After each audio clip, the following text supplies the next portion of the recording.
Assalamualaikum warahmatullahi wabarakatuh. Perkenalkan, nama saya Deriska Wijayanti. Di sini saya akan melakukan kajian pada video tersebut. Yang pertama, permasalahan kesehatan apakah yang sedang disampaikan oleh Gubernur DKI Jakarta?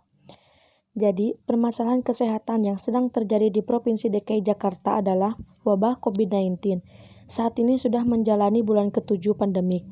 6 bulan sudah melawan masa pandemik dan per 9 September menunjukkan bahwa secara kumulatif di Jakarta telah mencapai angka 49,837. Selanjutnya, apa saja informasi epidemiologi yang disampaikan oleh Gubernur Provinsi DKI Jakarta dari awal timbulnya kasus sampai dengan informasi tersebut disebarluaskan kepada masyarakat? Jadi, ada dua parameter yang harus menjadi kewaspadaan. Pertama adalah angka kematian, yang kedua adalah angka kasus aktif. 1.347 orang di Jakarta telah wafat akibat COVID-19. Bila melihat angka kematian di Jakarta memang rendah, yaitu 2,7%, lebih rendah dari tingkat kematian nasional 4,1%, bahkan lebih rendah di tingkat kematian global di angka 3,3%. Jakarta secara signifikan berhasil menekan angka kematian tersebut dan kasus aktif adalah orang-orang yang positif COVID-19 yang masih menjadi isolasi dan perawatan belum dinyatakan sembuh. Jadi, di dalam penanganan COVID-19 ini, ada kasus baru yang menurut dalam sistem penanganan. Lalu, di akhir ada 2 penanganan, 1 meninggal, 1 sembuh. Yang mereka masih di dalam sudah ditemukan positif, tapi belum sembuh, masih dalam isolasi. Inilah kasus aktif. Mengapa penting untuk memahami kasus aktif ini dan mengetahui angka? Karena ini terkait kapasitas kesehatan di Jakarta. Di antara kasus ini, ada kelompok yang tak bergejala dan kelompok yang bergejala ringan, adapun yang bergejala sedang dan yang bergejala berat.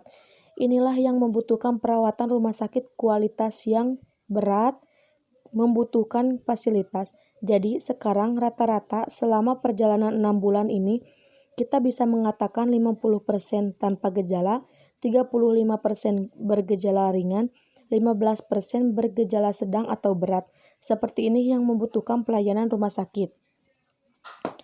Selanjutnya, apa saja upaya yang telah dilakukan oleh pemerintah Provinsi DKI Jakarta untuk mengendalikan permasalahan kesehatan yang dimaksud?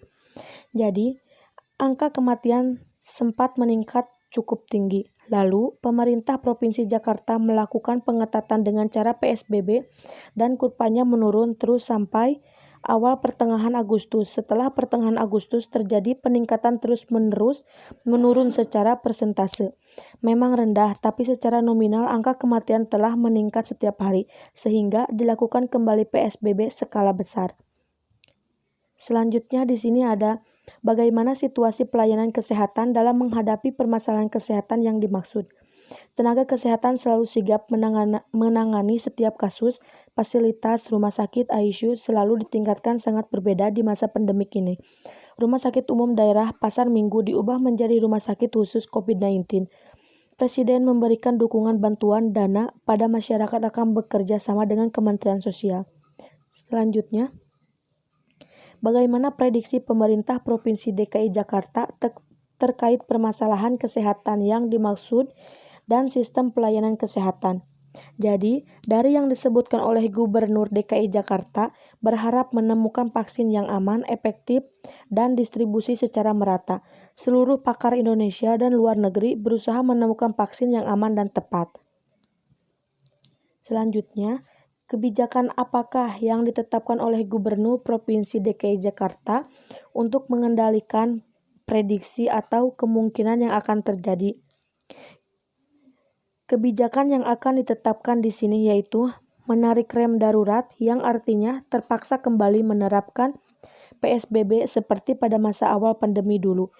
Bukan lagi pandemi transisi, tapi harus dilakukan PSBB semasa dulu.